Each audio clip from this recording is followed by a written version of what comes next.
say hello and welcome to Brad Bartko. He is CEO and founder of his company, Disability by Design, and we are extremely pleased and happy for you to be here. Welcome, Brad. Yeah, thanks so much for having me. It's an honor and a privilege, and I'm excited to hopefully share some knowledge, share some value, and hopefully it helps somebody out today to maybe take that next step, or maybe they're not quite sure where to begin or how to start, or there's so many more questions than answers. Hopefully, I can provide that value today.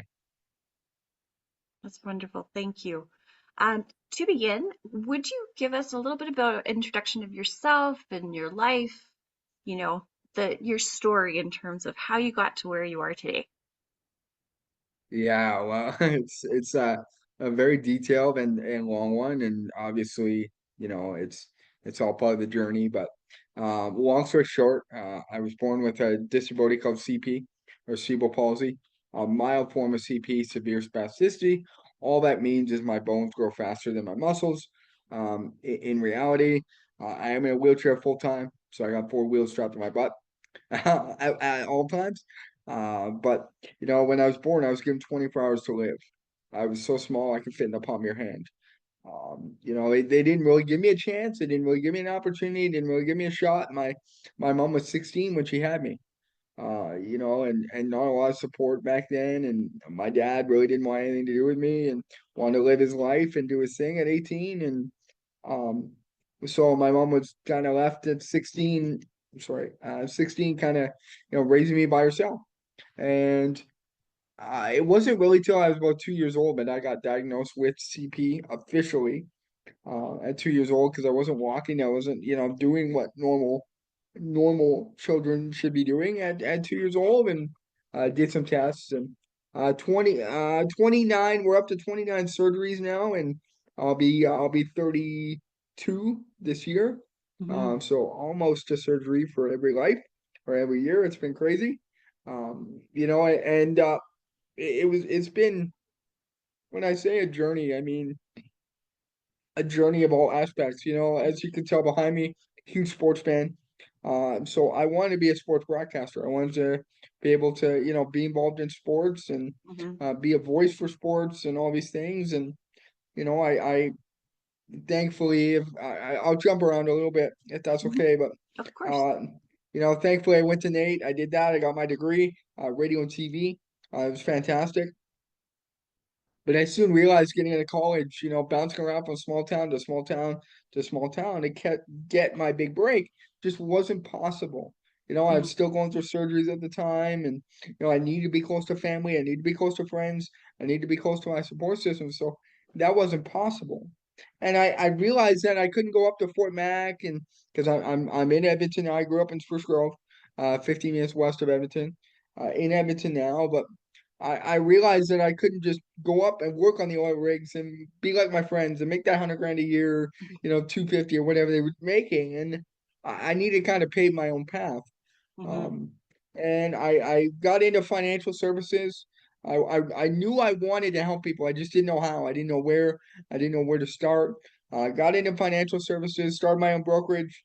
I did that for 8 years, and I loved helping people. I loved giving back. I loved, teaching them different ways to save money and invest and all these things. But COVID hit, the pandemic hit, and I wanted to kind of work from home and do my thing, and they didn't like that. So we had a mutual separation. I sold my book of business. I gave up my license in the industry, and I realized after, I go, well, what am I gonna do? Mhm. And my wife was in construction and doing her thing, and I'm watching her climb the ladder, and in a male dominated industry, no less. And she would come home and tell me stories about like an inaccessible world and people not following code and all these things. Mhm. And I remember back to a story. I was 18 years old. I was at a bar with a group of friends, hanging out, drinking, dancing, having a good time, whatever 18-year-old does. And I had to use a bathroom. And the only bathroom this place had was down 9 stairs. Mhm. Well, I couldn't make it down 9 stairs given my circumstance, given me in my chair. I asked the waitress if they had another option. She had no idea. So the manager or the waitress grabbed the manager. Manager comes over and says, "Hey, we actually have something." I said, "Okay, great. Maybe she didn't know, lack of education, lack of awareness, whatever. I'm not going to sit there and argue." Yeah. But I really had to use the bathroom, and we. This is where it gets really weird. He led me through an active kitchen. I'm stepping over servers. I'm stepping over cooks. They're physically moving kitchen equipment out of the way to get me through. Now you gotta understand how this made me feel. I didn't Mm. feel like a human being. I felt like a circus animal. I was all eyes were on me. I just felt very, very small. I Mm. felt like I didn't belong. Mm-hmm. And we finally get to through this kitchen, down this dark hallway. It's so dark he needs a flashlight. And I go, where are we going? What are we doing? Like what Yeah. in the world is going on? And he grabs this flashlight and he's like shining around because it's so dark. And still had no idea. We get to the end of the hallway and he opens this door with a key that he had from behind the bar. And he opens it up and I kid you not, it was a glorified storage closet. What floor signs, tables, chairs, mops, you name it. In the very back there was a toilet. No grab bar, no nothing, just a toilet, standalone toilet. So I asked him two questions. I said, how do you want me to get in here? Because it's going to take you 15, 20, 30 minutes to clear all this stuff out of here. And how do you want me to get on and off the toilet safely? Because it's not your job to help me. But if I fall and hurt myself, no offense, but I can sue you. And he looked at me dead in the eye. I'll never forget this till the day I die. Remember, I was 18. He was probably in his 40s at this point. I'll never forget this encounter. He looked at me dead in the eye and said, it's not my problem. We don't get many of you people Ooh. in my establishment. And I walked out of there and I just remember how it made me feel. Yeah. I knew right then and there, it like lit a fire under me and I knew I had to go do something. So fast forward, again, COVID hit. I sat down with best friend, 20, 22 years, best friend. We've been through everything together, all the ups, all the downs, all the good, all the Mm-hmm. bad. And he's like, why don't you start a disability business? I said, what are you talking about? Like, what do you even mean? And he Yeah. goes, look, you have the lived experience. My wife's got a construction background. He goes, you got 40 plus years lived experience together. You Mm-hmm. can go out there and make that change. Mm. And I kind of sat there and he goes, but listen, he goes, here's a caveat. He goes, don't be a nonprofit. He goes, no offense to nonprofits, because now I own one and I have one now 3 years later. But I didn't want to be seen as a pat on the back. I Yeah. knew I had value. I knew I could bring a new element and a new vision to the world and to our province. So I did some digging. I paid all the fees. I got my licensing. I did all that to get the business started. It cost me probably a couple $1,000s when all said and done. Mm-hmm. But you know what? I said, hey, I'm gonna go make my money back and go make something. And I remember, sitting there even well before a business plan, well before, mentors and all these things. I was sitting there and I said, well, where am I even gonna start? Mm-hmm. What are we gonna do? And I sat down and a couple mentors. I've been very blessed in my life to surround myself with some amazing people, some people that have multi-million-dollar businesses. They've failed, they've succeeded, they've started different things.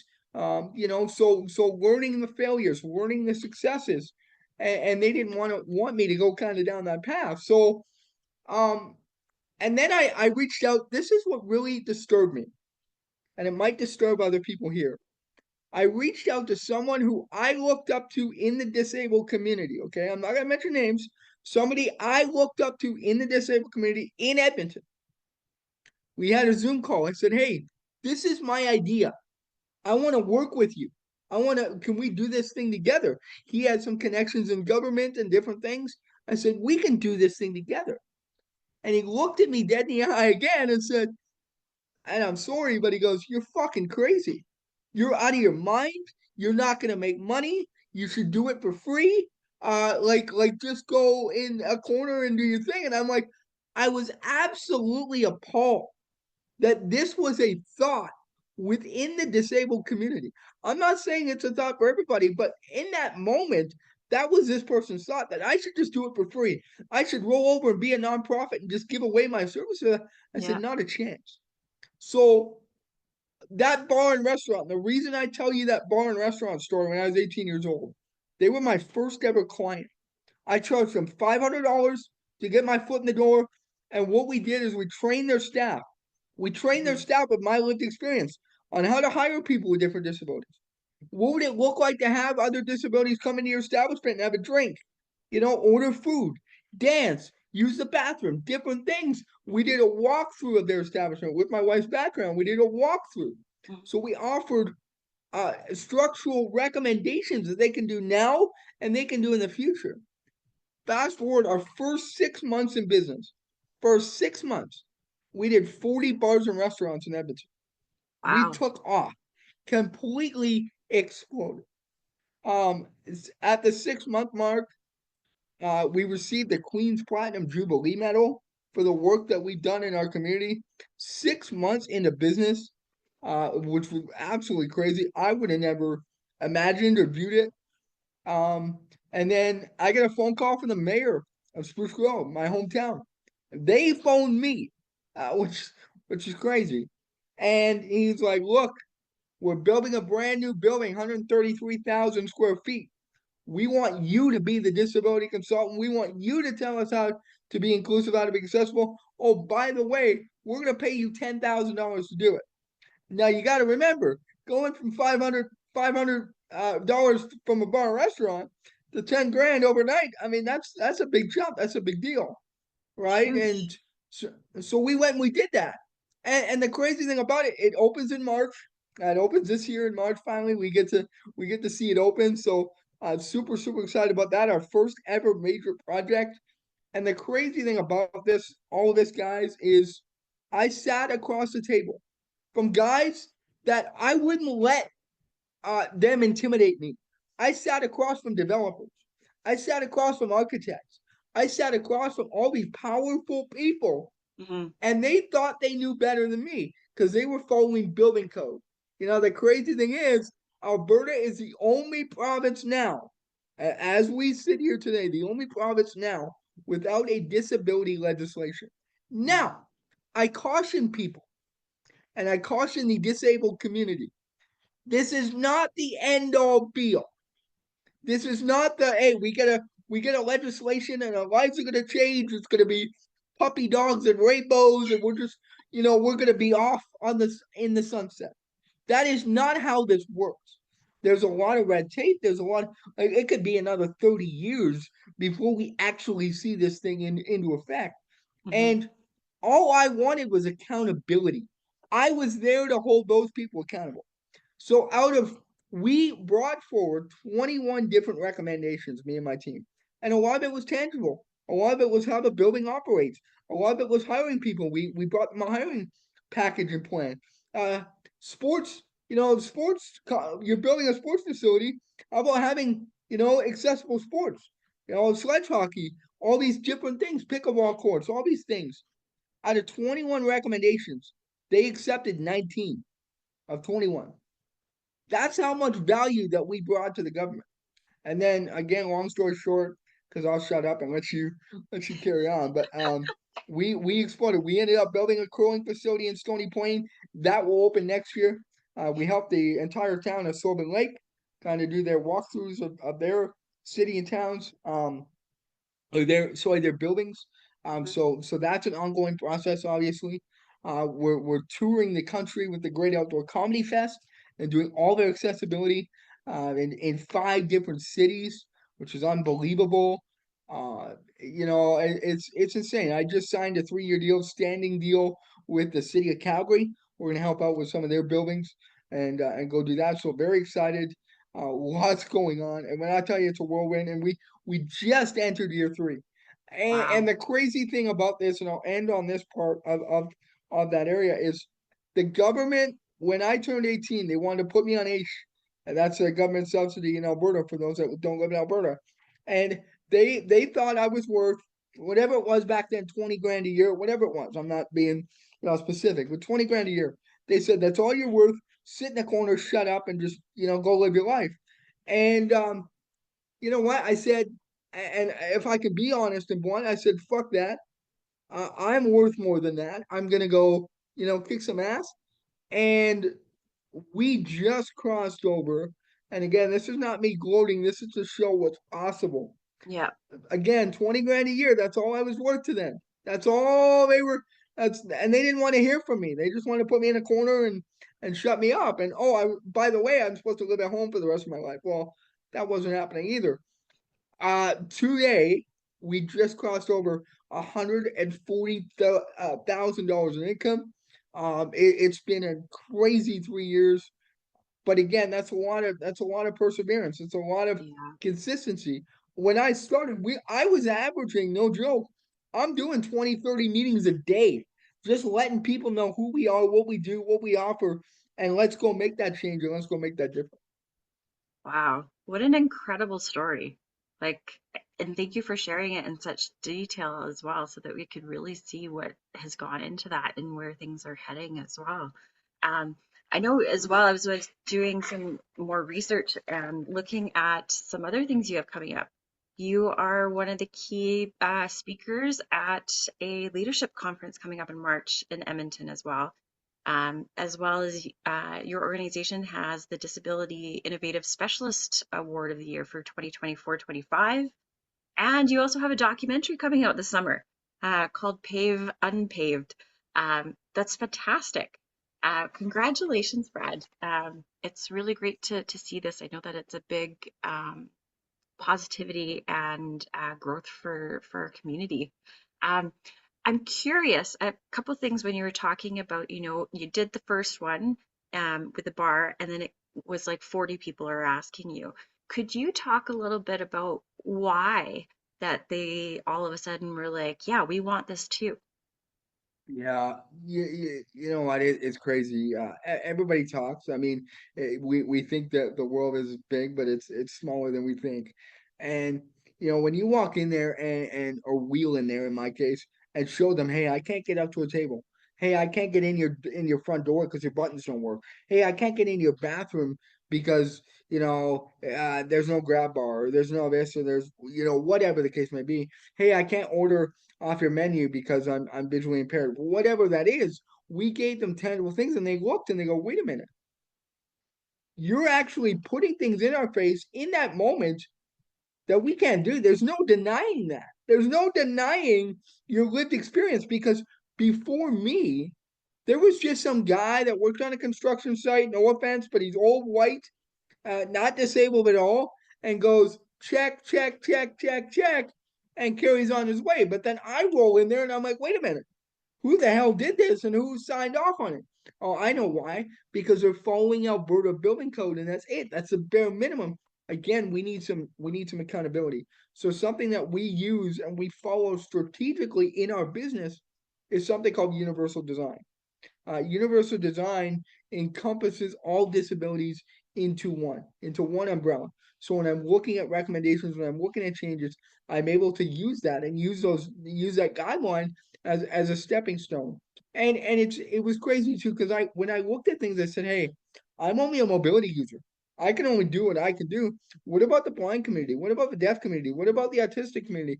What about the seniors, the moms and strollers? All these things. So what we did a great job of is we reached out to all these other communities and all these other, nonprofits and businesses and all these things and asked them what they were doing and what they needed help with. And they needed a bigger voice.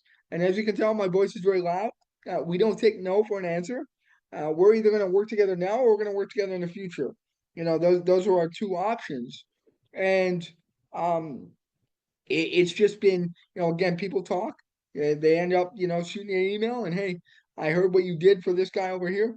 We need to work together. And the more we're very big on social media. We're huge. We like to plaster our successes and our failures and different things to show that yeah, at the end of the day, we still are human. Not everything goes perfectly, Hmm. but this is what we learned, and people love that. So they reach out and hey, I need your help. There is somebody similar that does kind of what we do in Calgary, Hmm. called Level Playing Field. They've been around for 10 years. Now, they don't do exactly what we do. They're very they're very narrow focused on just a few things where we wanted to take it and expand on it. How do we accept everybody? How do Hmm. we make that change for everybody and be that voice? And we looked at Rick Hansen. Let's be honest, guys. I look at Rick Hansen, and I know some people in the disabled community look at Rick Hansen and they go, "What have you done for me lately?" He wheeled around the world in the 80s or the 90s, and now all of a sudden it's become this, it's almost too corporatized that they it almost has gotten lost in the shuffle to actually their mission and their vision and what they're actually trying to do. Hmm. And that's how we feel. Some of their pricing is a little bit skewed and a little bit out the touch. And when you got to understand, when a business first looks at that and they want to make change, because what we've discovered is there's actually people that want to make change and they want to be inclusive and they want to be accessible, but they have no idea where to go. And, Hmm. and looking at the government and all these things, they don't make it easy for you to find these things or find grants or find different things. So they end up going to Rick Hansen or they go to, Level Playing Field, and they come to me and they shop around. Well, Rick Hansen, is doing this for this much, they're doing this for this much. And I don't, I'm very competitive. We're competitive in the market.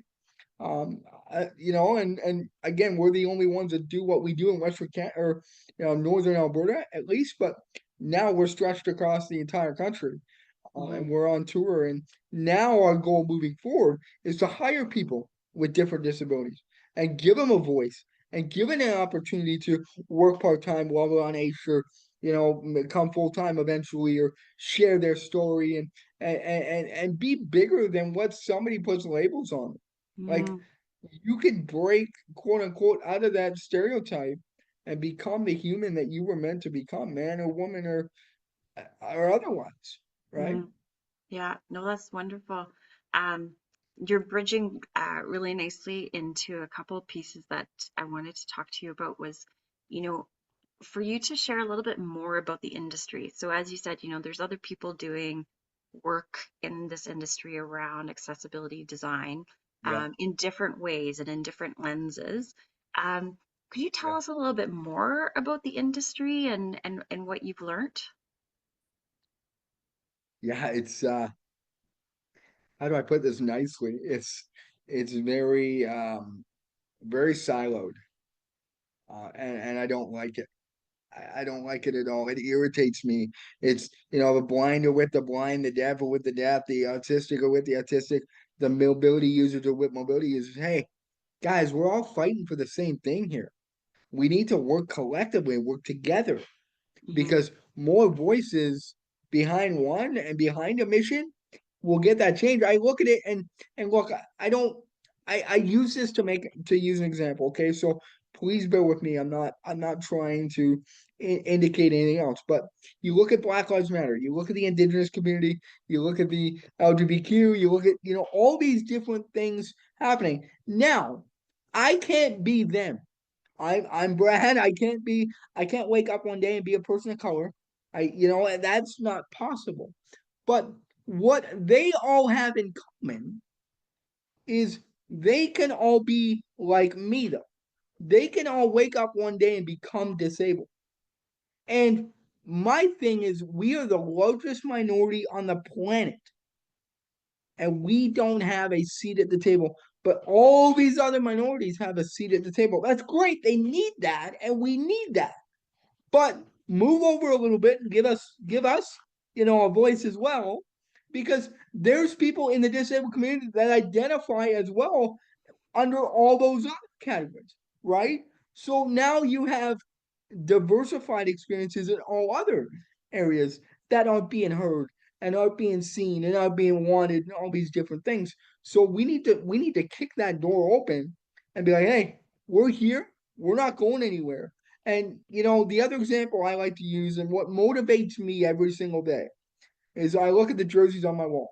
Gretzky, John Elway, Bobby Orr, there's a Connor McDavid, there's a Peyton Manning off screen.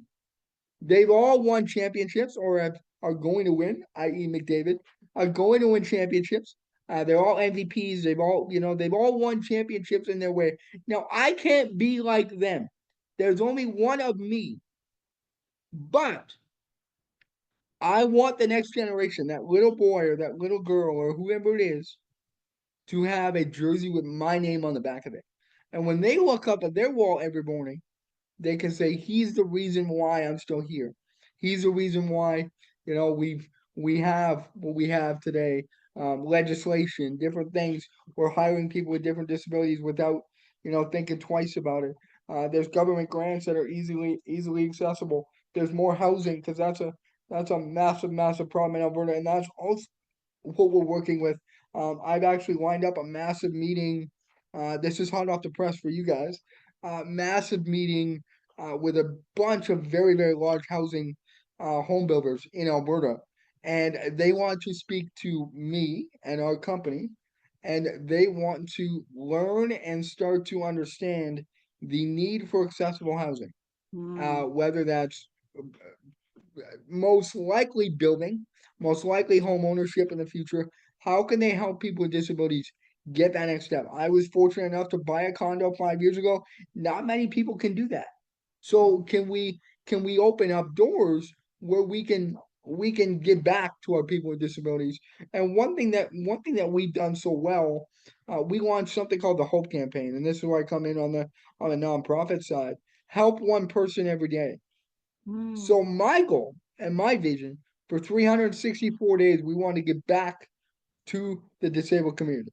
That could be wheelchairs, Oiler tickets, some just an outing. Because some people, in all honesty, they don't get that opportunity. They don't get to go out. Whether we buy groceries for a month or whatever that is, to be able to do that. But the big vision and the big goal is they go, well, Brad, that's only 364. Well, yeah, on 365 we want to be able to build and donate a fully accessible house. That is our vision. That is our goal. And once you build one, you start to build more and really start to open some eyes and open the world a little bit to, hey, we're here, we're not going anywhere, we're part of your community, we're part of the world. Instead of, I sit on some boards and I keep hearing more and more, and I see things about the government cutting funding and the government all this, and they're bringing in seclusion rooms again in schools and all these things. Like, guys, it's not the 1950s anymore. Instead of taking steps back, we need to take steps forward. And where that begins is awareness, education, and most importantly, accountability. Start to call these people out. And that's how we started. Like, there was businesses that weren't accessible that wouldn't talk to me. So guess what we did? We called them out. And then guess who's talking to me? They are, because they don't want the bad publicity. And you know what? I'm also of the understanding.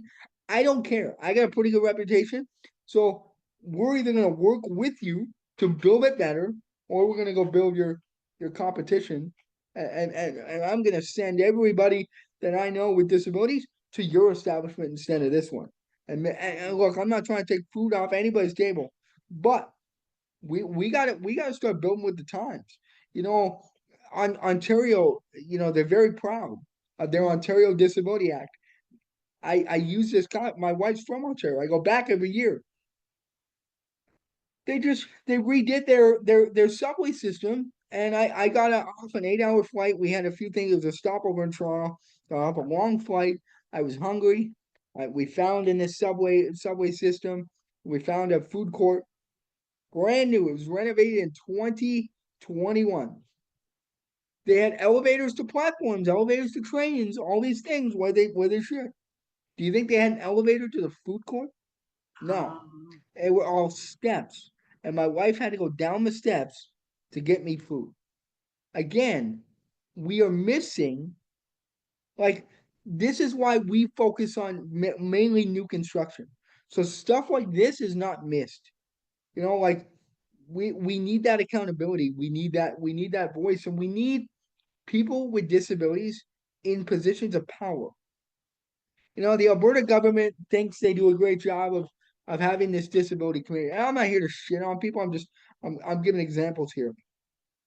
The government of Alberta's got this committee with people with different disabilities. Now they've gotten better. But the last I checked, they had 4 actual people with disabilities out of 10 on that board. That means there are 6 other people making decisions for me and for the rest of our community, Mhm. not in our space, not in our world. And what happens is they get lost in the shuffle. They send emails, hey, this complaint. But because there's so much going on, nobody cares.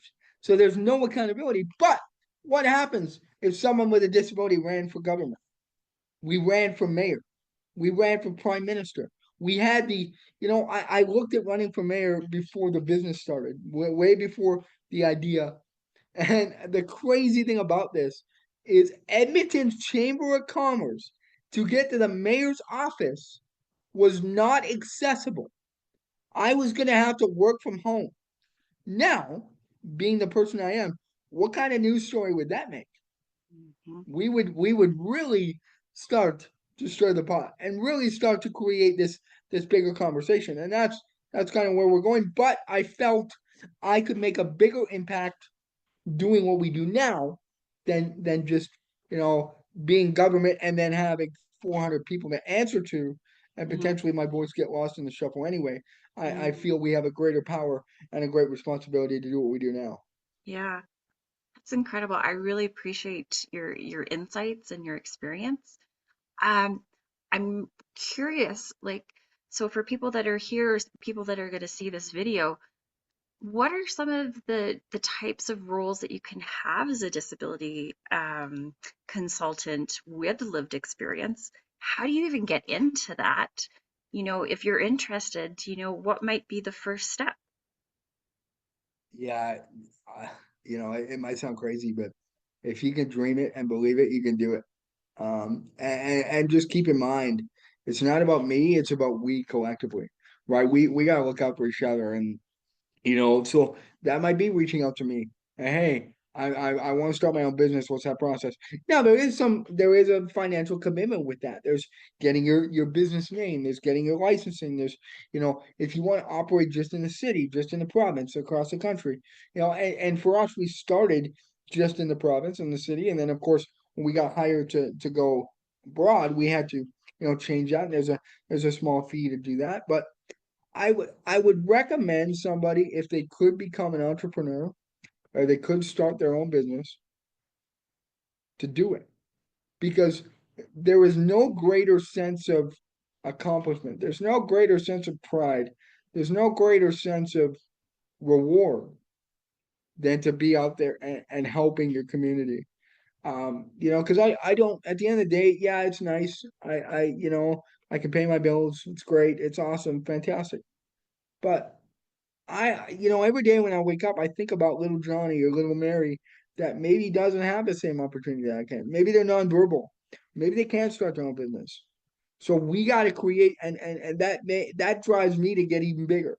That drives me to get even better. So we can create a platform where those people don't need to have they have a voice or lean on their parents or lean on an advocacy group because they can come to us. We'll be that one-stop shop in terms of, hey, I need a wheelchair, hey, I need a ramp, hey, I need a house, I need this building's not accessible to get into. Can we go and fix that? Hey, there's a new building built over here. Can we get on that? But I would definitely suggest entrepreneurship, and if not, get yourself in the community. Get on boards, nonprofit boards. So for me, I'm on the Glen Rose Hospital Foundation board. They did a lot for me growing up with my surgeries and my rehab and different things. So that's a way of me for me to give back. I'm on the Edmonton International Airport board now. They've hired us to do all the renovations. So being able to sit on there and help them out and guide them through. I've created my own board. So I have an advisory board of all my mentors that I can go to and lean on these people. Hey, we're making 150 a year right now. How do we go to 300? How do we go from 3 to 6 to 9 to a million to a billion? Because look, at the end of the day, I want to be $1 billion company, and that's not for me to say, hey, look at my cars, look at my house, look at all these fun things. I want to be, again, the one stop shop. I want to hire everybody with a disability and they can come work with me, not for me, with me. They have kind of their own little entrepreneurship in our business. and again, giving that platform and being global, not just being countrywide, not just we want to take over North America and really turn some heads, really be like, wait a minute, what is this guy doing that we're not doing? That all of a sudden we need to do. It's funny. I'll give you a quick example. The city of Edmonton wanted nothing to do with me. Nothing. They had their advisory committee. They were great. They were perfect, yada, yada. But yet businesses are reaching out to me for help in the city of Edmonton because the city of Edmonton wasn't giving them any guidance or anything like that. So they would reach out to me. And then all of a sudden things started to roll and we started to get big projects. And, Mhm. we're working with major hockey teams. We're working, we're building a facility. We're all these things. And then the city of Edmonton, I get a DM on Instagram, no joke, a DM on Instagram not long ago, a couple weeks ago. City of Edmonton reached out. They go, "Hey, we got a budget. We want to audit almost 300 buildings within the city, like all government buildings. Can Wow. you do it?" Absolutely, I can do it, and I'll help you. But you know, you gotta with them, they gotta understand. I'm not doing it for free. There's some financial incentive here to do certain things. We did all of K days, which is the equivalent of Stampede in Calgary. Mhm. So we did that last year, all 10 days. Um, yeah, and once that movie hits and that movie comes out, we got a book that'll hopefully be out the next year or so that we're working on as well. So once our story gets out more and we start to get recognition and the awards are nice, but it's not recognition for me. It's recognition for our community. The Queen's Platinum Jubilee Medal, great, but this is also a step and to prove that we got a hell of a lot of work to do. What I've accomplished in 3 years is just not even a tip of the iceberg. Like we have a ton of work to do, and especially on new builds and retrofitting. And there's got to be some laws that come into place. The government's going to want to play some ball, and right now they're making it very very hard to do so with cutting and different things. So I've actually within my circle, again hot off the press. This is public knowledge to my team and some people around me, but hot off the press, we've lined up a meeting one on one privately with the premier Daniel Smith and that will happen within the next month. And I'm gonna bring her all my concerns. I'm gonna bring her what we're seeing, what we need done. And hey, I'm not walking out of this meeting just hurrah, hurrah, let's shake a hand and take a photo. It's how do we work together to move forward? Maybe Mhm. they hire our company to be the government liaison. And maybe that's an avenue that we go down the road to. So there's a ton of work to be done, but we're grinding behind closed doors and making it work. That's amazing. I was just having a conversation with a colleague today about the need of calling each other in and working together, and to be able to have those conversations. So that's incredible. Um, Being cognizant of time, we're at 2:47, so I'm sure we could talk all day and get into the more details. I want to make sure that we're giving space for questions and comments as well. And I wanted to turn it over to something that came up from the chat from Jess was a question of how do you advise gaining insights into access needs that you don't have lived experiences with? Yeah, great question. And I don't pretend to know everything. I'm just a guy. I'm trying to live out a dream and make some change and lead the world better. But what I do is again, I got kind of a no bullshit mentality. And we reach out to different. Hey, if I'm working on a project that's specific to, hey, I need someone in the blind community. I need someone in the deaf community. I need someone who's whatever that community may be, we'll reach out and advise with them and be like, hey, not sure how much time you got. Here's the recommendations I have gave so far. I can't give you full blueprints because it's a signed contract to me, so I can't hand over everything. But being able to kind of guide you through that process and hey, we need some help. What am I missing? Again, you're right. I'm only me. I'm only in a wheelchair, so I don't know what it's like to be these different organizations and different minorities. But it's important to lean on those people. And that's how I think we've gotten to where we've gotten today. There's so many, when I talk about silos in the community, I talk about like blind community likes to only work with the blind community. Deaf community likes to only work with the deaf community. So it's important to start to break those down. And hey, I'm here to work with you. I'm here to help you. Maybe throwing them some financial incentives, of some of that as well. And because some of these projects are big, guys. Like we don't. Again, full transparency. Like I'm building a brand new hockey facility in Sherwood Park. That's it's we're looking at almost $50,000, right? And most of that's profit, right? Because we don't have a lot of overhead, so we have the ability to, be able to pay for, if somebody else comes in and they want to consult, we have the ability to do that. Same with the Comedy Fest, right? When Comedy Fest first hired us, our approach there, I had a very unique approach with events, and if I can share that with you real Hmm. quick. Please. So I always told people we can never be 100% accessible. We can never be 100% inclusive because it's always moving, things are always changing, but we can damn well be close. We can get close to 100%. How do we get there? So my job is to not work with you for 1 year and take you from 20% to 95 and just leave you and say, "Hey, thanks very much for the paycheck. I'm out of here." No, my job is to, "Hey, I want to build out a 5 to 10 year plan with you. I want to get 10% better with you every single year, and we're going to track it. So if you were 20% accessible before you hired us, my job is to get you from 20 to 30, Hmm. 30 to 40, 40 to 50, 50 to 60, 60 to 70, 70 to 80, 80 to 90, 90 to, as close to 100 as we can get. But it's tracking these things. And, I look at the numbers from last year from the Comedy Fest. We had a 53% success rate last year at that's with people showing up, people buying tickets, different things and helping them out. So now my goal and my job is, hey, 53% last year. How do we get now? How do we take that extra step further and get you to 63%? Hmm. Right? And then next year, when you're sitting down, how do we get to 73, 83, 93, etc.? So having that hands-on approach, because if you scale that back for companies and for businesses, it doesn't look so daunting.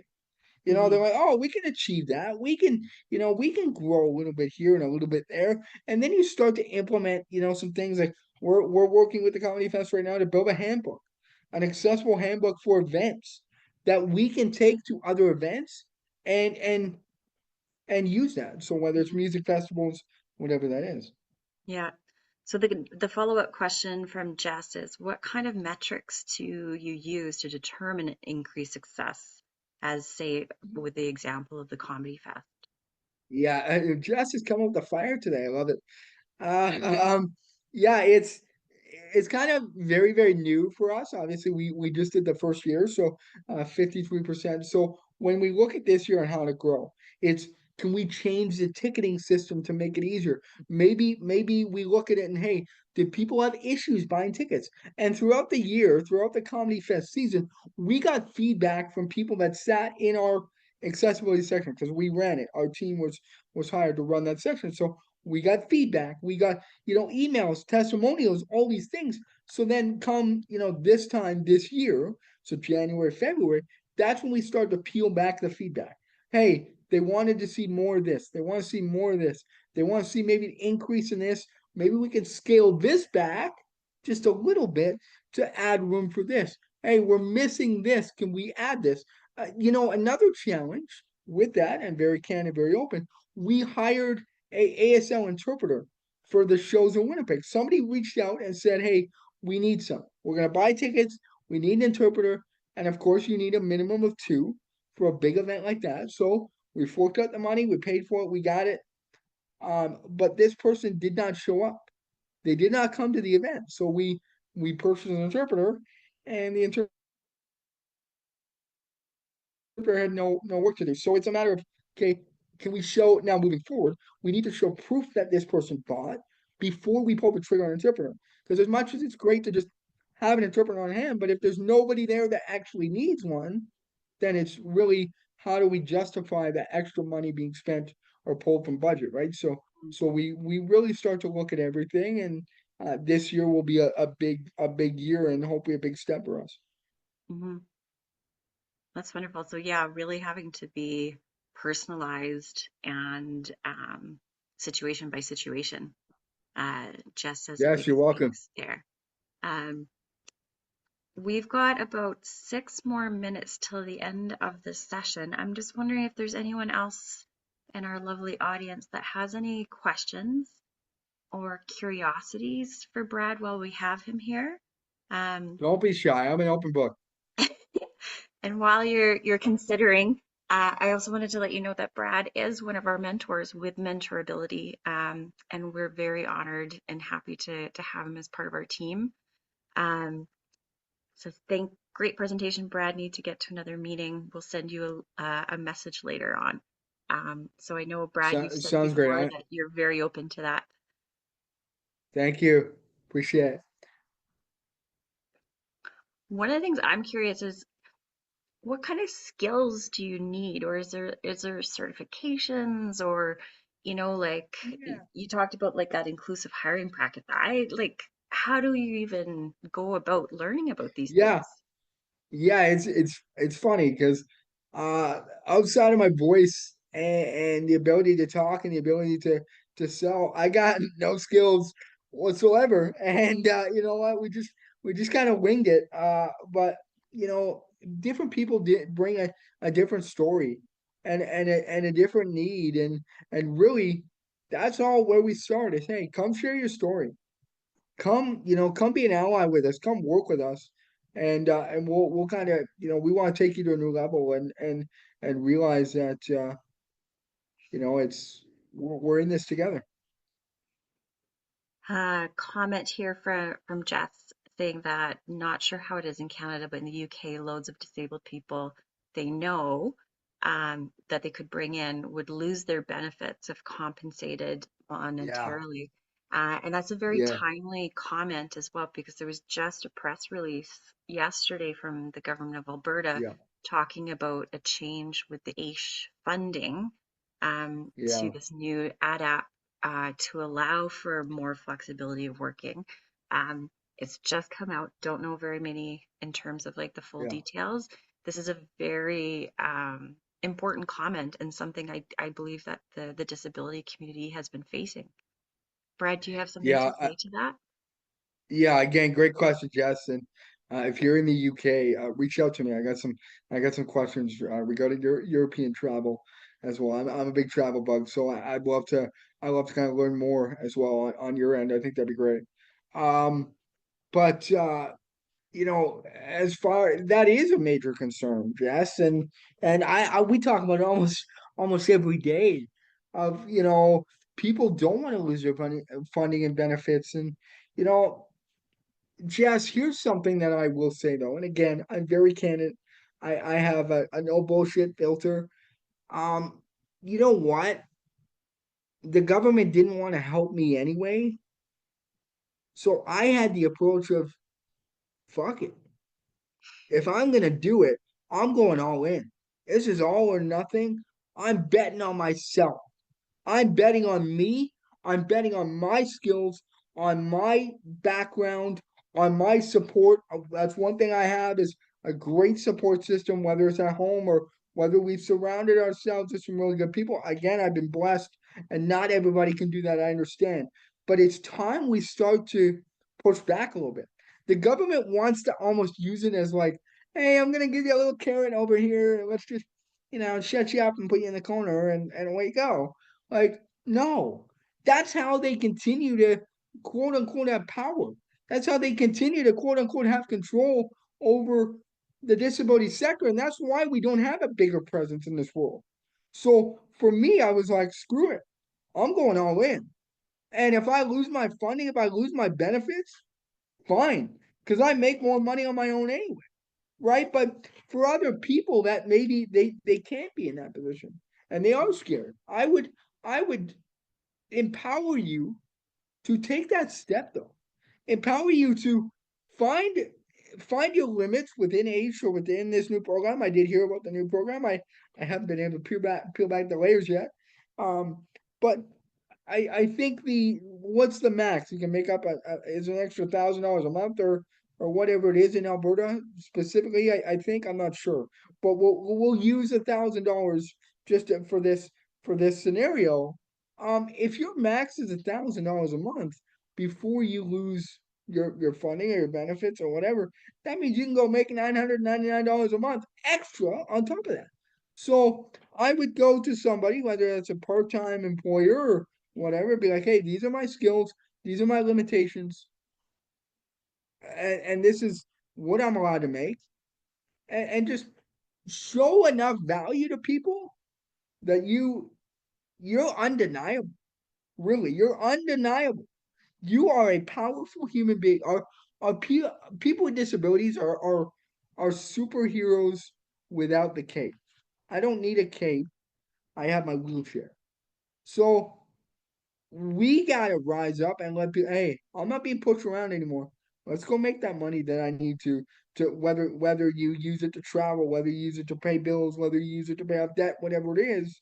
Um, go do it. Quit because the more and more the government like puts these limitations on it, it's I hate to say it because I'm not anti-government at all, um, but they use them as like scare tactics. Like, oh, if I take this one step out of this box, they're gonna they're gonna like put me in a home or something. Like, oh my God, they're gonna take everything away. Like, but outside of that box, outside of your comfort zone, is everything you've ever wanted. Mm. So go get it. What's the worst thing that can happen is you step out of that zone part time. You do it for 6 months. You do it for a year. Eh, this ain't gonna work for me. You go back in your bubble. You go back into that safe place. But guess what? I challenge you. What if it does work? Mm. What if you do succeed and you build this life that you don't want to leave from? You can't go back from.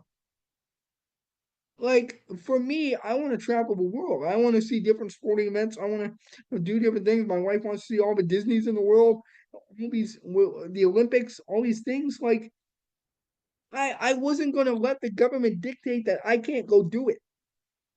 Only I had the power over me to dictate if I can go do it or not. And that's and you know what? I've been very strong in that as long as I've been alive. You know, my mom gave up a lot to raise me and a lot to allow me to do what I do today. So I'd be reminisced and doing myself a disservice if I didn't at least try to give her back something. Give her the life that she can dream of. She wants to come to Hawaii every year with me. Eventually, let's go. She wants to be in the basement of the 8 bedroom house that I built.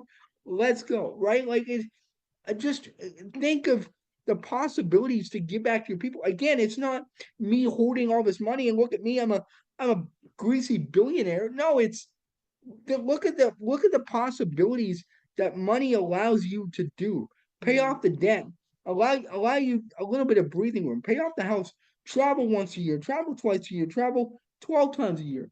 Being able to experiences. Money can't buy experiences. Go and do it. I'm doing the Daytona 500 next week. That's something like you can't go to every year and you'll have the same experience every year. It's it's different every time, right? You go to Disney, it's you get a different feeling every time. And I just want to show people of the next generation that if I can do it, and I'm a man of lesser talents, that then so can you, right? Like just don't be afraid to speak. And if you can't speak for yourself, surround yourself with enough people that won't stop speaking until they put you 6 feet deep. And when they put you 6 feet deep, still be banging up on that coffin and making noise. And make yourself so that you're not forgotten and not talked about, 50 years after you're gone, 100 years after you're gone. They're still talking about you today, but you've been gone 125 years from now, right? They're still talking about you because of the impact you made. And that's what drives me. Mm. Thank you, Brad. Thank you for your passion and your insights. your generosity in sharing your story and your views, Mhm. your determination, and in what you do for our community. Um, yeah, so Thank you. grateful that you've come and joined us. I believe this might just be one of many conversations in the future. And also know that Mentorability is here too as a community connection. Please feel free to reach out. We love being able to put people experiencing disabilities in connection with people in industries that they're interested in, to be able to grow those networks, and then also be introduced to other amazing people in our community. Um, awesome. Kieran says, thanks so much, Brad. If any questions come, I'll give you a shout. Um, Thank you everyone for coming today, and we look forward to seeing you at our next session. We will be sending out an email with a feedback survey as well. We greatly appreciate your input. It helps us to know what we're doing well and what we can improve on, and even what you would like to see, um, as well as we will give you information about our next session. So thank you very much again for coming, and hope you have a wonderful rest of your day and stay warm for those in the winter weather. Awesome. I look forward to hearing from everybody. Thank you. Thanks, everyone.